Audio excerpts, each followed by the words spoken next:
They called it a containment operation, a cleanup, a formality. That's how the Galactic Senate framed it when the vote passed, 238-2, in favor of Earth's subjugation.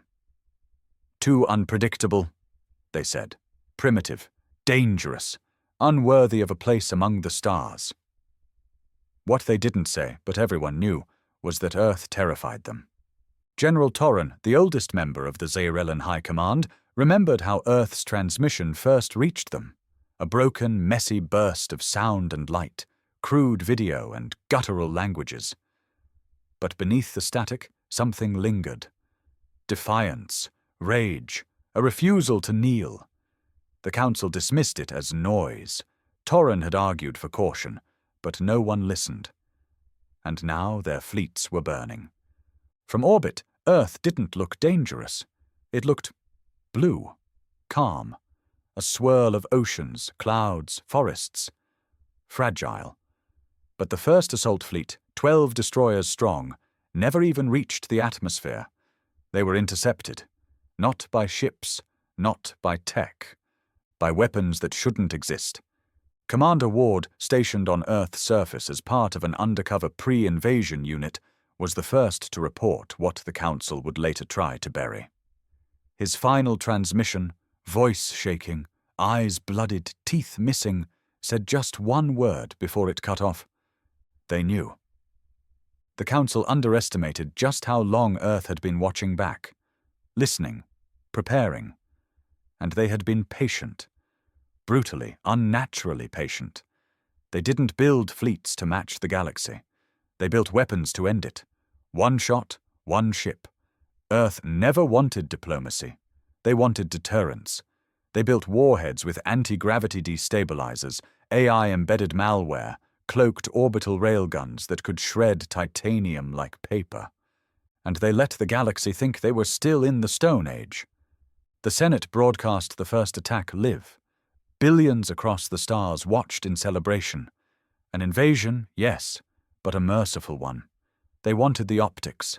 Mighty empires bringing peace to savages. Instead, viewers saw their prized armada vanish in flashes of white light. Shields failed before they activated. Pilots screamed before they even understood they'd been targeted. Some destroyers were crushed mid-air, as if gravity itself turned against them. It wasn't just firepower, it was psychological. Earth wanted them to watch. In the rubble of orbit, survivors floated, suit-clad, whispering prayers to gods that never answered. One of them, Captain Enos from the Threlian Fifth, sent a private message to his mate back on Lyris Prime. They don't fight like us. They don't want land. They don't want peace. They want fear. They want us to remember what happens when you try to tame something that was never yours. That message never reached her. Back on Earth, beneath the shattered skies, human soldiers moved through the debris. No insignias, no ranks, just efficient, hardened men who looked like ghosts. Silent, brutal, unrelenting. One of them, a scarred veteran named Cole, lit a cigarette as he watched the enemy remains flicker in the flames. He'd fought in the last civil war before the Unification Protocol. He knew hell. But this was revenge. Not just for the invasion, for the centuries of silence, of being watched, measured, dismissed. Cole looked up as another alien dropship burst apart mid-air. He didn't flinch. He just muttered to the man beside him, "They thought we were monkeys with guns. Now they know we're monsters in waiting." Rain fell over the ruined coastlines of what used to be northern Europe. The sea was slick with the smoldering remains of alien hulls, those sleek obsidian ships that once symbolized dominance in the galactic core were now torn open like cheap tin, their insides spilling into human oceans. Fish swam through twisted metal. Earth had a new reef now, built from the arrogance of invaders. Cole stood on the edge of the cliff, boots sinking into the wet ash. His armor was stained, not with blood. There was never enough left to bleed, but with the black, acidic filth that leaked from alien corpses. He didn't bother cleaning it off anymore. It wasn't worth the time. He wasn't fighting to stay clean. He was fighting to make sure no one ever thought Earth was weak again. Beside him, Dane coughed through the smoke and cracked open a ration pack. He offered Cole half. Cole shook his head. I eat after I bury them. Bury what? Dane asked. There's nothing left but bones and regrets. Cole didn't answer. He just stared down the cliff where the 1st Threlian Battalion had landed 3 days ago.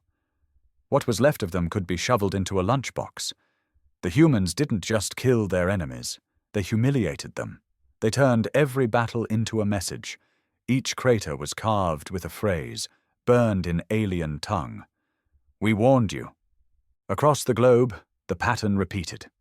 In Africa, the Council's elite Zareth commandos were wiped out by what official reports would later call localized kinetic storms, natural disasters that just happened to strike every alien unit simultaneously.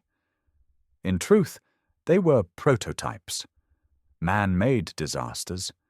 The tech hadn't even left testing phase. Earth didn't wait. They deployed it anyway. The global human militia, once disorganized and scattered by politics and borders, now moved like a hive. The Unification Protocol had stripped all nations of sovereignty a decade ago, forcing humanity under one government, one banner. It was controversial then. It sparked riots, civil wars, assassinations. Now no one questioned it. Without it, Earth would have been glass. But there was another reason humanity was winning, and it wasn't just technology or tactics. It was hate. Humans hated more deeply than the galaxy ever imagined. Not mindless hate, not tribal. Something else, something forged over centuries of betrayal, of war, of history written by victors who never cared for truth. That hate lived in the blood now, in the silence before every counterattack, in the calm, focused breathing of human snipers who dropped alien generals through 5 feet of steel and didn't blink. It was why men like Cole fought, not for orders, not for a cause, but because they remembered. They remembered what it felt like to be told they were beneath the stars, to be ignored, poked, prodded, catalogued like animals, to have probes in their sky and alien eyes in their atmosphere for years while the Council debated whether Earth deserved to exist. So when Earth hit back, they didn't aim for surrender. They aimed for annihilation. Cole moved through the wreckage, counting the helmets. Alien heads rolled from shattered visors, their eyes still open in frozen terror. He stopped at one body, its hand clutching a broken communicator. It was still recording. He bent down, pressed play. A garbled voice crackled through. To any Council command, this is Admiral Krenak. We were lied to. Earth is not what you said it was. They are not underdeveloped. They are not weak. They are adaptable, angry, and worst of all, they learn. The message cut out with a scream. Cole pocketed the recorder. You're goddamn right, he whispered. Dane finally spoke again. Do you think they'll stop? Cole lit a cigarette, his voice low and bitter. Number, because this wasn't just a mistake. This was a vote. They didn't send scouts or diplomats. They sent death, and got it back. He looked up at the night sky. You couldn't see the stars anymore, not with so much debris still burning in orbit. But he knew the Council was still watching, and he hoped they were scared. Far above Earth's scarred surface, the Council's remaining ships drifted in silence, not as a formation, not as a fleet, as refugees. What was left of the second wave, once the pride of the Galactic Senate, now hovered just beyond Earth's orbit, unwilling to engage, unable to retreat. Their long-range scans were offline, communications jammed. Every message they tried to send into deep space was hijacked by the same repeating signal. You were warned. You chose war. Now you will learn what it means to bleed. Admiral Shirak, once hailed as a military genius on Izar Prime, stared at the flickering holograms in disbelief. His breath was shallow, his 4 hands trembling. His flagship, the Varan-class dreadnought, was losing power slowly. Systems blinked out without cause. Artificial gravity failed on Deck 7. Something was crawling through their code. It wasn't a virus. It was worse. It was human. "Shut it down!" He barked at his tech officer, who was already dead, slumped over his console with blood leaking from his mouth. The feed didn't even show how it happened. One moment he was there, alert. The next, silent. A line of text scrolled across his screen in that brutish Earth script. "You thought you'd conquer us through force. We let you come close just to show you how fast we can take it all away." On Earth, in a fortified bunker beneath the old ruins of Berlin, the human high command monitored every move. Not with pride, not with mercy, just cold focus. Cole stood over the table with the other lieutenants. The digital map showed every council ship still trying to hold position in low orbit. They were waiting for reinforcements. That was the plan. Let them wait. Let them hope. "Execute Spectre Protocol," Cole said without emotion. A few younger soldiers blinked. One of them, Reyes, barely 25 and still new to field command, hesitated. "I thought Spectre was off the table," Reyes said. "The satellites haven't been fully—" "Now," Cole repeated, locking eyes with him. "They voted for genocide. You think they get a second chance?" Reyes looked away and tapped the sequence. The sky above Earth lit up, not with rockets or missiles, but with silence. Thousands of black satellites, undetectable by alien tech, built from Earth's darkest hidden programs, activated at once. They didn't fire. They pulled. Gravity bent. Time shivered. Magnetic fields reversed. One by one, the council ships began to tilt. They weren't being destroyed, they were being dragged down. From orbit, alien crews screamed as their controls stopped responding. Thrusters failed. Manual overrides ignored commands. One of the captains sent a distress signal to the command ship. It arrived already corrupted, the transmission ending with a human voice. Calm, unshaken. "Every empire thinks it's eternal, until it meets a species with nothing to lose." Cole watched the map turn red. "How long till impact?" he asked. 13 minutes, Reyes said. His voice had changed. He sounded older, like he finally understood what this war really was. "Good. Prep the recovery teams. We'll clean up whatever's left." Meanwhile, deep in the council core systems, panic had set in. Senators screamed over one another through trembling holograms. None of them wanted to accept it. This was Earth, a backwater planet, a species that hadn't mastered faster-than-light travel until after the invasion had already been approved. Now they were watching their own forces get butchered by a species that wasn't just fighting with weapons. It was fighting with trauma, memory, and something far more terrifying. Rage. One senator, a reptilian noble from the Varkon sector, slammed his claws on the table. "This is impossible! They're outnumbered, outgunned, primitive!" The room fell silent when the screen behind him lit up. A human face stared back. Not live, not hacked. A recording. Someone had predicted this moment. The man in the recording looked tired. Not weak, just used to loss, used to pain. His eyes were cold, his jaw tight. The kind of face you see at the funeral of someone who didn't deserve to die. The kind of man who'd bury the world to avenge it. "We knew this day would come. You'd vote. You'd come. You'd try. We buried our monsters long ago so we could build better ones. You trained us, by invading, by watching, by waiting. We only needed time. Thank you for giving it to us." The screen went dark. No one in the Senate spoke after that, because somewhere, deep inside, they all knew the same truth. They didn't just lose the battle for Earth, they started a war that would never end. The wreckage rained for hours. Twisted metal, molten cores, Pieces of what were once proud council vessels now crashed through the clouds like burning fists. Some were vaporized in re-entry, others slammed into the oceans, sending up towers of water that swallowed islands whole. The rest hit land. Devastating, yes, but precise. Earth had learned to predict the trajectory. It was planned. They wanted the bodies, the proof, the message. Cole stood at ground zero of one such crash. Once a command frigate, now a crater of boiling debris and alien limbs. He didn't blink as the fires raged around him. The stench of death was thick in the air. His breathing mask filtered it, but the weight remained. He stepped over a still-twitching officer from the Zyrellan fleet. The alien's legs were gone, ribs crushed, eyes blinking, slow, terrified. It tried to speak in its guttural native tongue. Cole crouched beside it. "No one's coming," he said coldly. The alien coughed blood, thick and purple.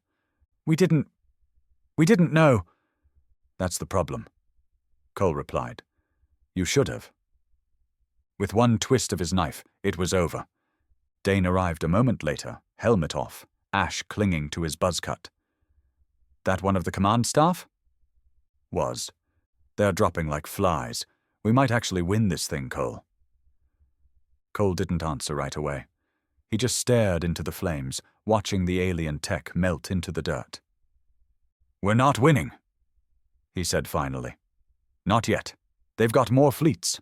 Hundreds, maybe thousands. Reinforcements will come." Dane squinted at the sky. "So what now?" Cole stood. "We give them a reason not to come." Across the world, a second phase had begun.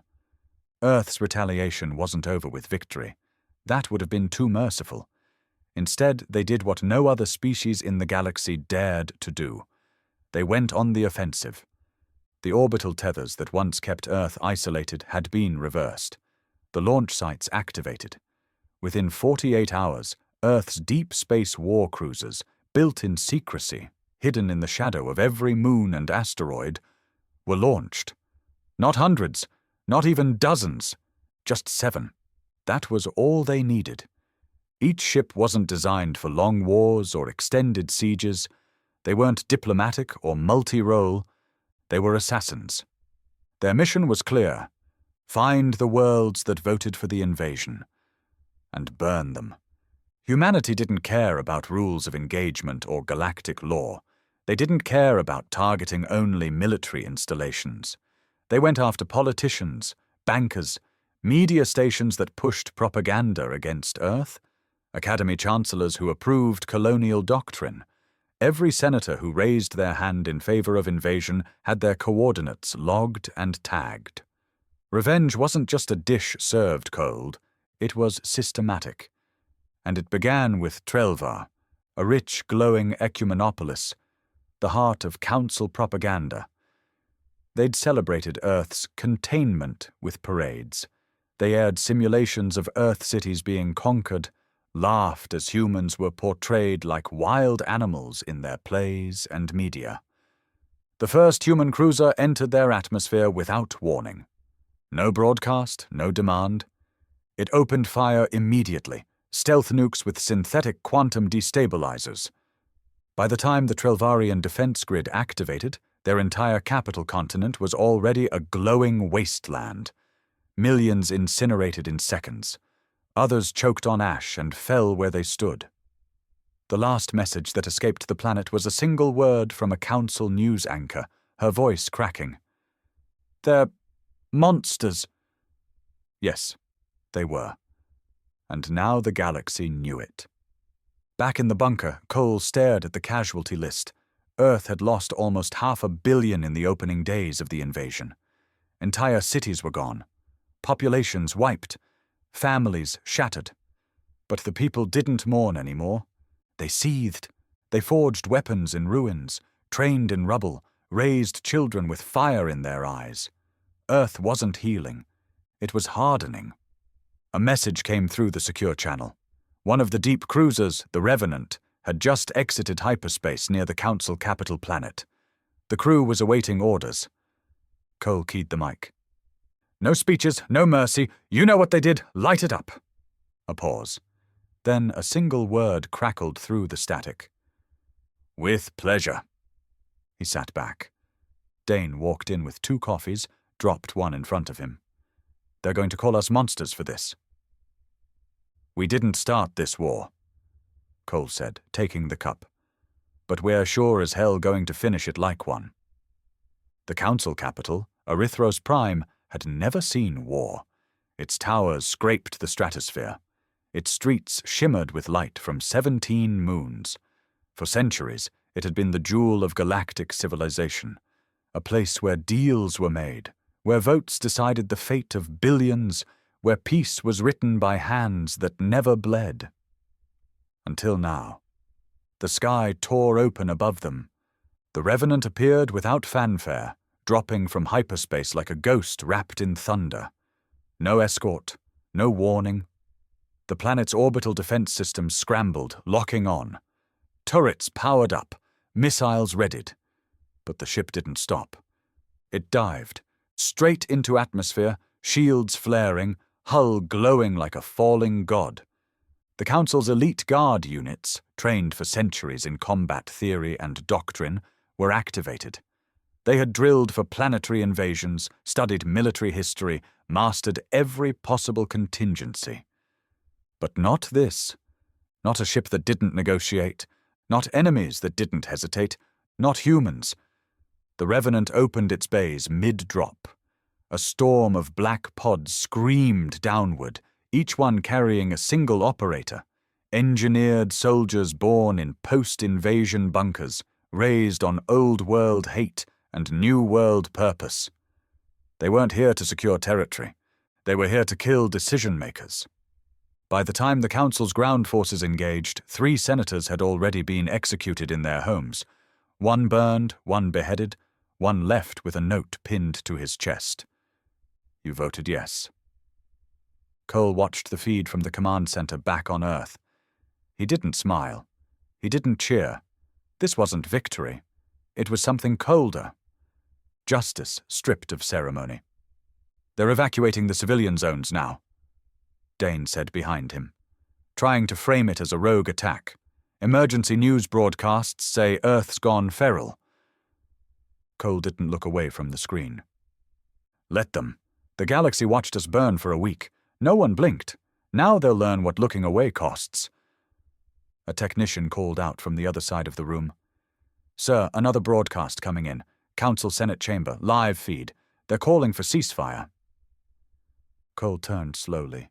His voice came out like stone. "Put it up."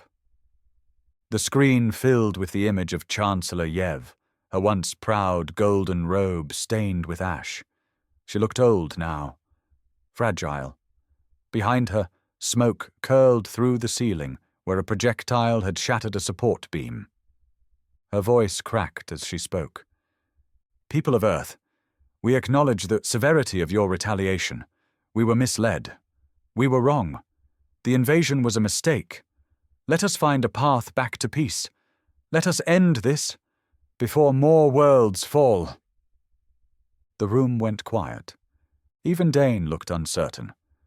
Cole stepped forward. He tapped a button. His face filled their broadcast now, scarred, calm, unapologetic. "You call it retaliation. We call it response. You say you were misled. We say you didn't care. You call it a mistake. But we buried our cities under that mistake. We don't want peace. We want remembrance. You will not forget Earth again. This is not a war anymore. It's a reckoning." He ended the transmission without waiting for a reply. The room was dead silent. No one argued. Meanwhile, across the galaxy, fear took root in places it never had before.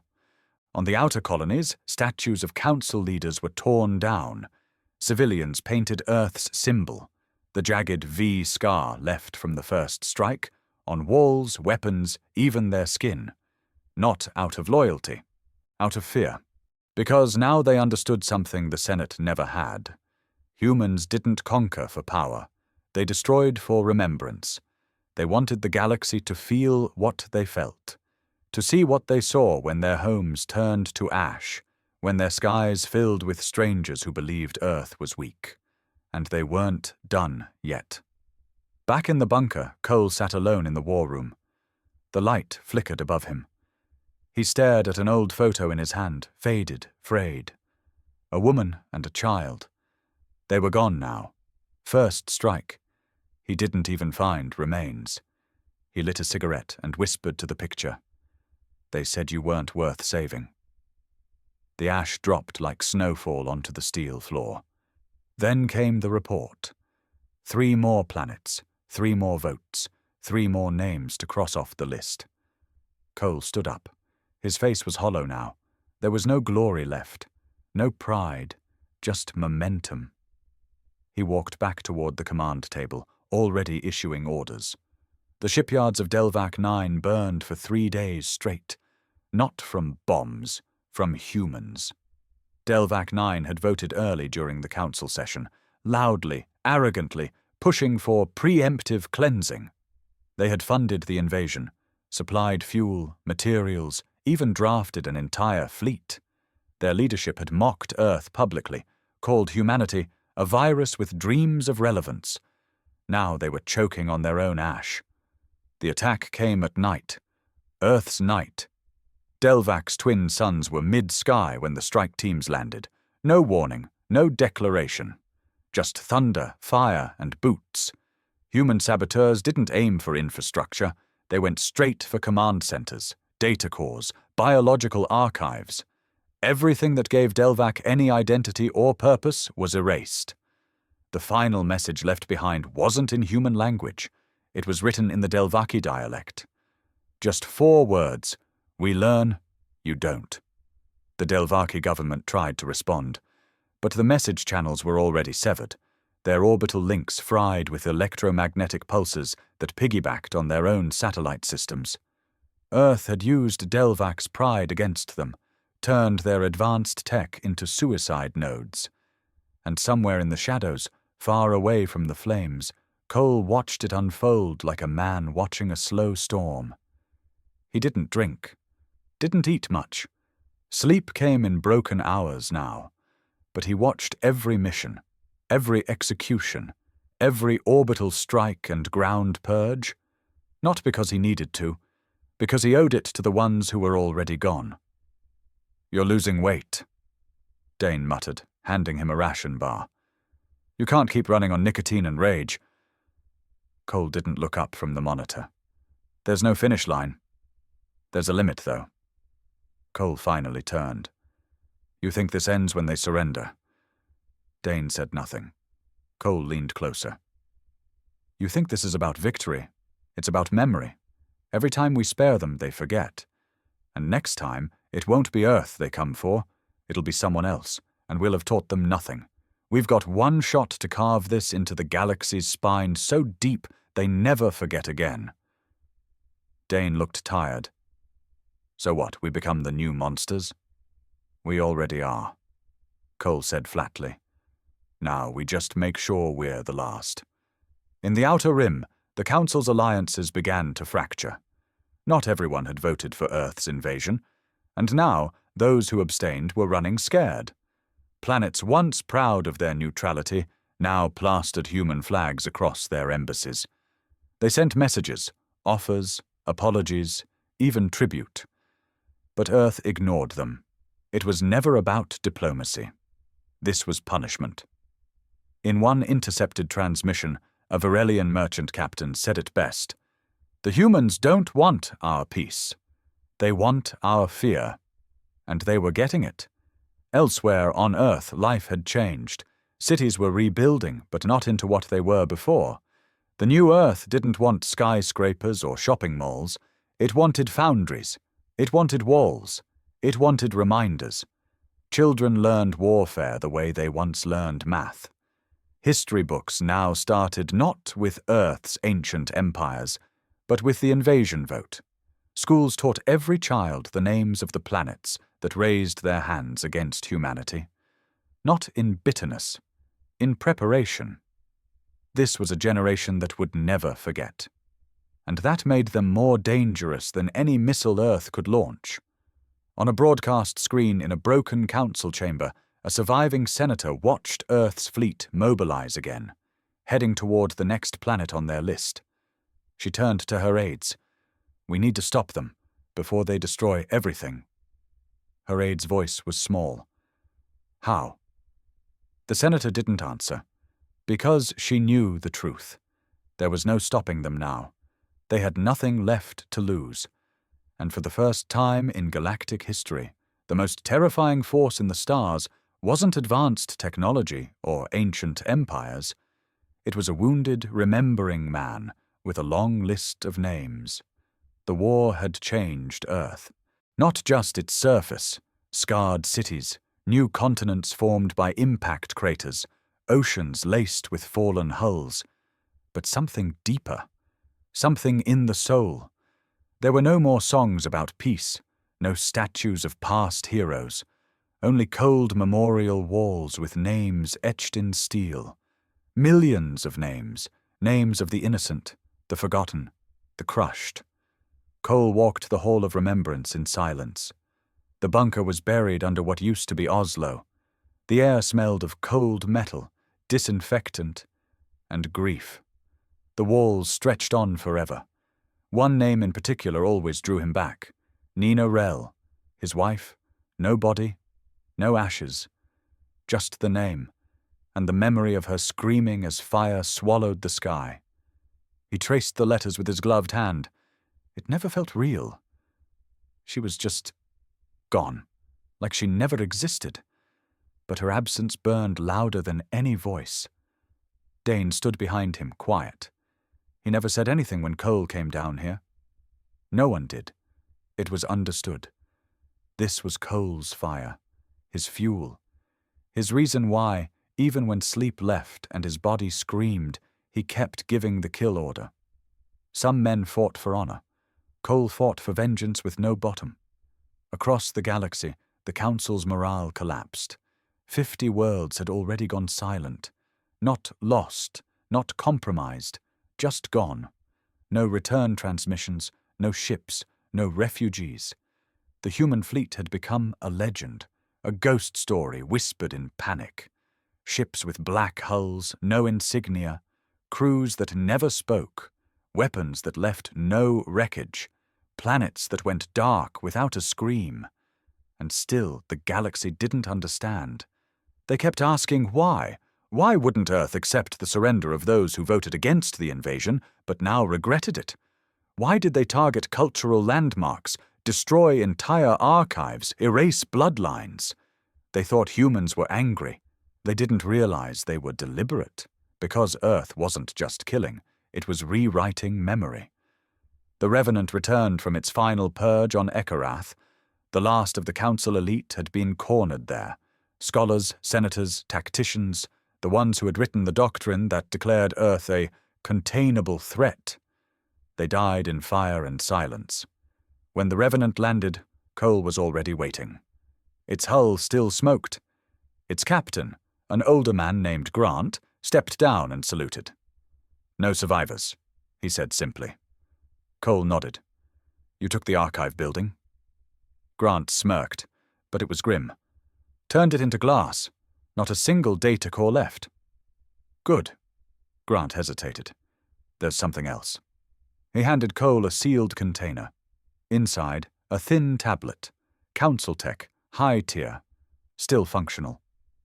"We found this in a senator's private vault. It's a draft. A vote resolution.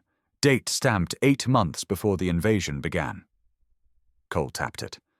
The hologram buzzed to life. Proposal. Immediate preemptive subjugation of Earth to prevent long-term threat. Based on psychological profiles, human species is prone to rebellion, vengeance, and disproportionate response to loss. Delay increases risk. Below it, 77 signatures. Cole didn't blink. "They knew exactly what we were," he said, voice low. They were right. Later that night, Cole sat alone in the upper bunker. The firelight flickered across his face. The command center had gone quiet. No more attacks tonight. No more executions. Just silence. He stared at the list of remaining Council-aligned systems. Only 4 still had active defense grids. The rest had either folded or died. Dane approached with a report. "One of the Council defectors wants to talk. Says he's ready to give names, vote logs, everything. Claims he's always admired Earth." Cole didn't move. "What's his name?" "Does it matter?" "No." He tossed the datapad aside. "You know what to do." Dane paused. "He's offering peace." Cole looked him dead in the eye. "There's no such thing." Earth had no anthem now. No flags, just silence. And memory. A galaxy once teeming with arrogance had been stripped bare. Humanity didn't just survive, it became the thing they all feared most. The stars looked different now, not because they'd moved, but because of what had gone missing between them. 57 Council worlds, erased. 4 major starports, destroyed. 12 cultural moons, glassed and left spinning like shattered pearls. And the last fleet? Gone. No wreckage, no black box transmissions. Just a dead zone stretching across 4 sectors where nothing responded, not even echoes. The survivors whispered stories. Some said Earth had a weapon that devoured matter. Others said it wasn't a weapon at all. It was just hatred, weaponized. Cole stood atop the launch platform of Earth's last active cruiser, the Judicator. Around him, soldiers moved like shadows. No war cries, no ceremony, just purpose. His face was harder now, the lines deeper, the eyes quieter. They weren't fighting anymore. They were finishing. Dane approached slowly, helmet under one arm. "Orders just came in. Council remnants located on Avacra, last official government planet. Defense grid is strong. Population's mostly military families. Think they'll fight?" "No," Cole said. "They'll beg." He looked out over the horizon. Earth's sky was clearing for the first time in years. The fires had settled. The cities were slowly rising again, not in marble or glass, but in steel and stone. Function. Not beauty. That was what survival looked like now. "They're scared of us," Dane said after a long pause. "The ones left out there. Even the ones who didn't vote. I intercepted messages, whole systems debating if they should just surrender now." Cole didn't react. Dane continued. "Some of them never supported the invasion. Others were forced. You really think they all deserve to burn?" Cole turned toward him. His voice didn't rise. Didn't shake. They watched. Dane hesitated. "It was politics. They were scared of Earth." "We were powerless," Cole said, his voice a whisper now. "We begged for peace. We reached out. They erased our messages, blocked our ships, ignored every warning. They weren't scared of us. They were scared we'd remind them who they used to be." He stepped closer, eye to eye with the man who'd bled beside him since day one. They didn't fear monsters. They feared equals. Above Avacra, the Judicator arrived in silence. Its weapons didn't fire, not yet, it just hovered. Massive, obsidian, humming with energy like a held breath. The planet's defense system pinged the ship 27 times. No response, just the slow scan of a targeting grid locking onto their capital. Then, a transmission. From Earth, Liv. Cole's face appeared on every public screen. He said only this: "We gave you silence. You filled it with screams. We asked for peace. You voted for extinction. Now you'll know what it means to be forgotten." Then the screen went black, and the sky lit up. They didn't just bomb the cities. They leveled mountains, boiled oceans, deconstructed matter at the molecular level. 1 billion voices screamed, and then nothing. Just a crater. Avacra never existed again. Back home, Cole walked alone through the ruins of Old Berlin. No guard, no rank, no weapon. Just the silence of someone who had finished everything they came to do. Dane found him hours later, sitting on what was left of a broken statue. The figure's face was lost, weathered away by time and fire. Maybe that was fitting. "It's done," Dane said. "The last vote back has gone. Nothing left but ashes and silence." Cole lit a cigarette. "I don't feel anything," he said flatly. Dane sat beside him. "You're not supposed to." Cole exhaled smoke into the cold air. "We were never fighting to feel better. We just didn't want to be forgotten." He paused, staring out at the grey sky. "They won't forget now." Years later, long after Cole's name had faded into whispers, children across 100 planets were taught a simple rule: never touch Earth. Because when you vote to erase a species and leave them nothing, they will come back with less mercy than you ever imagined. And when they do, they won't ask for justice. They'll be it.